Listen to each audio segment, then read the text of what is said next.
Hi all, welcome to Study with PSC. Third stage degree prelims എക്സാമിനേഷൻ്റെ മലയാളം ചോദ്യങ്ങളും ഉത്തരങ്ങളുമാണ് discuss ചെയ്യുന്നത്. ഫസ്റ്റ് ക്വസ്റ്റ്യൻ, താഴെ കൊടുത്തിരിക്കുന്നവയിൽ ഒരു വാക്ക് മാത്രമേ ശരിയായി എഴുതിയിട്ടുള്ളൂ, അതേത്? ഓപ്ഷൻ ബി, ലേഖകൻ. ലേഖകനാണ് ശരിയായിട്ട് എഴുതിയിട്ടുള്ളത്. നിഘണ്ടുവിൻ്റെ ശരിയായ രൂപം നിഘണ്ടു ആണ്.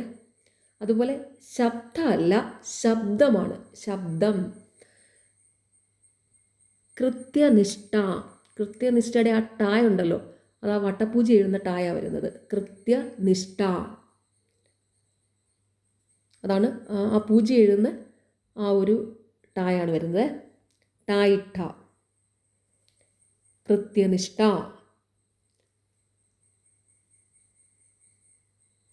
അടുത്ത ക്വസ്റ്റ്യൻ, പൂജക ബഹുവചനത്തിന് ഉദാഹരണം ഏത്?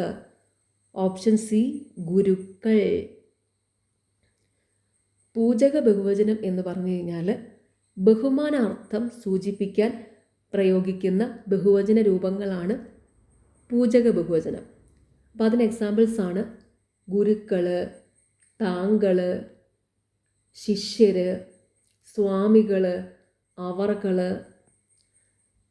ഇതെല്ലാം പൂജക ബഹുവചനമാണ്. കുട്ടികൾ എന്ന് പറഞ്ഞാൽ അലിംഗ ബഹുവചനമാണ്. അതായത് പുല്ലിംഗമാണോ സ്ത്രീലിംഗമാണോ എന്ന് തിരിച്ചറിയാൻ കഴിയാത്തതും സ്ത്രീ പുരുഷന്മാർ ചേർന്നുള്ള കൂട്ടത്തെ കാണിക്കുന്നതുമായ ബഹുവചനമാണ് അലിംഗ ബഹുവചനം. ഇപ്പോൾ കുട്ടികളാണെങ്കിൽ അതിൽ ആൺകുട്ടികളും വരും പെൺകുട്ടികളും വരും. വേറെ എക്സാമ്പിൾ പറയാം അലിംഗ ബഹുവചനത്തിന്. ഇപ്പോൾ വേലക്കാരാണെങ്കിൽ ആൺവേലക്കാരും ഉണ്ട് പെൺവേലക്കാരും ഉണ്ട്. അതുപോലെ പണിക്കാരെന്ന് പറയുമ്പോൾ പണിക്കാരെന്താ, ആണുങ്ങളും ഉണ്ട് പെൺപണിക്കാരും ഉണ്ട് ആൺപണിക്കാരും ഉണ്ട്. അതുപോലെ മിടുക്കരാണെങ്കിൽ ആണുങ്ങളിലും ഉണ്ട് മിടുക്കർ, പെണ്ണുങ്ങളിലും ഉണ്ട് മിടുക്കർ. അതുപോലെ സമർത്ഥരാണെങ്കിൽ ആണുങ്ങളിലും ഉണ്ട് സമർത്ഥർ, പെണ്ണുങ്ങളിലും ഉണ്ട് സമർത്ഥർ. ഇപ്പോൾ അധ്യാപകരെന്ന് പറയുമ്പം അധ്യാപകന്മാരും ഉണ്ട് അധ്യാപികമാരും ഉണ്ട്.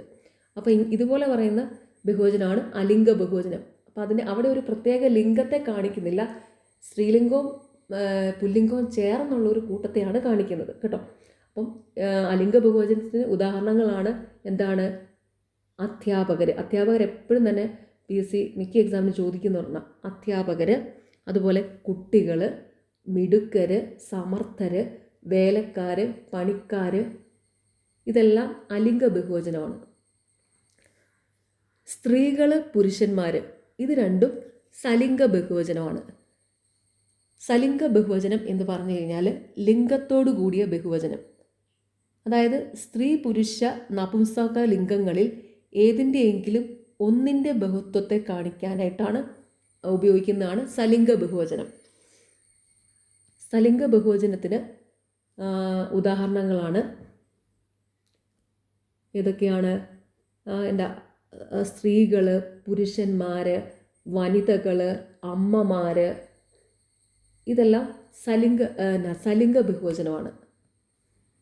സ്ത്രീകൾ, പുരുഷന്മാർ, അമ്മമാർ, വനിതകൾ. ഇതെല്ലാം നമ്മൾ ആണിനെയും പെണ്ണിനെയും സെപ്പറേറ്റ് ചെയ്തല്ലേ പറയുന്നത്. ഒരൊറ്റ ലിംഗത്തെ കാണിച്ചുകൊണ്ട് പറയുക. സ്ത്രീകൾ, പുരുഷന്മാർ, അമ്മമാർ, വനിതകൾ. ഇതാണ് സലിംഗ ബഹുവചനം. അടുത്ത ക്വസ്റ്റ്യൻ, പുത്രൻ എന്ന പദത്തിൻ്റെ പര്യായ പദം അല്ലാത്തത് ഏത്? ജനകൻ. ജനകൻ എന്നതിൻ്റെ അർത്ഥം അച്ഛൻ എന്നാണ്. പുത്രൻ്റെ പര്യായ പദങ്ങളാണ് തനയൻ, ആത്മജൻ, തനുജൻ. അടുത്ത ക്വസ്റ്റ്യൻ, തീ പ്ലസ് കനൽ എന്നത് ചേർത്തെഴുതുക. ഓപ്ഷൻ സി, തീ കനൽ.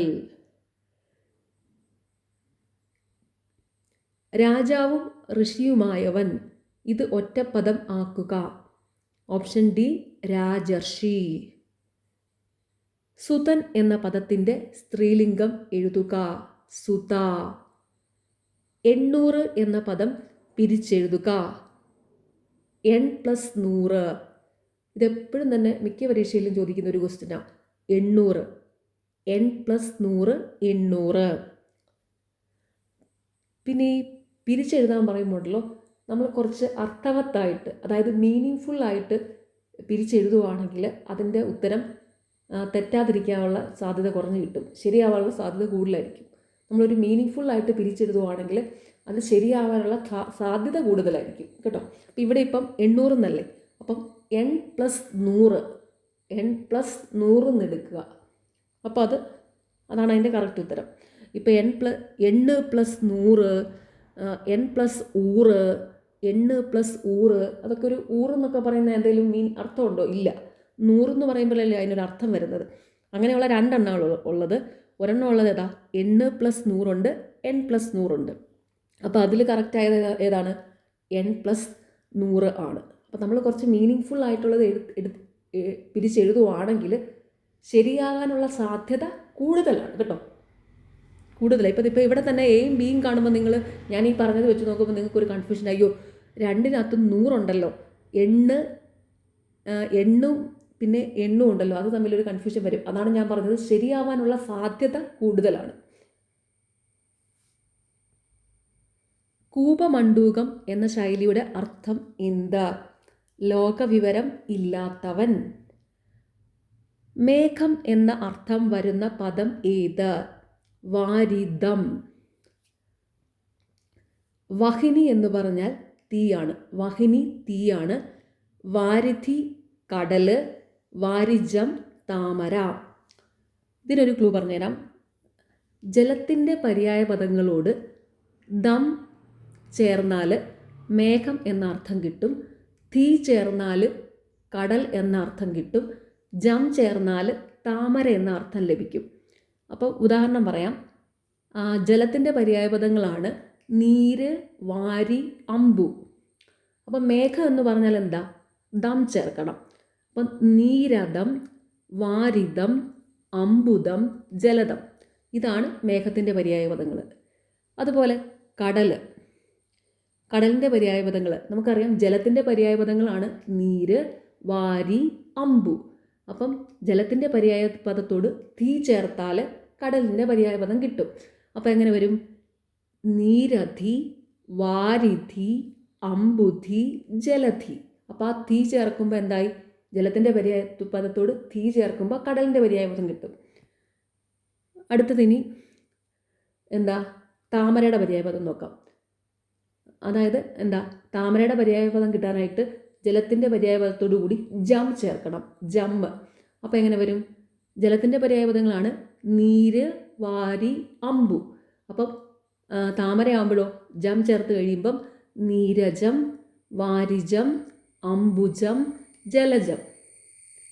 ഓക്കെ, അടുത്ത ചോദ്യം, ലാസ്റ്റ് ക്വസ്റ്റ്യൻ ആണ്. ദൃഢം എന്ന പദത്തിൻ്റെ വിപരീത പദം എഴുതുക. ശിഥിലം. ദൃഢം, ശിഥിലം. സ്ഥൂലത്തിൻ്റെ വിപരീത പദമാണ് സൂക്ഷ്മം. കഠിനത്തിൻ്റെ വിപരീത പദമാണ് മൃദു, ലളിതം. ഓക്കെ, നിങ്ങൾക്ക് ഈ ചാനൽ ഇഷ്ടപ്പെടുന്നുണ്ടെങ്കിൽ സബ്സ്ക്രൈബ് ചെയ്യണം, സപ്പോർട്ട് ചെയ്യണം. താങ്ക്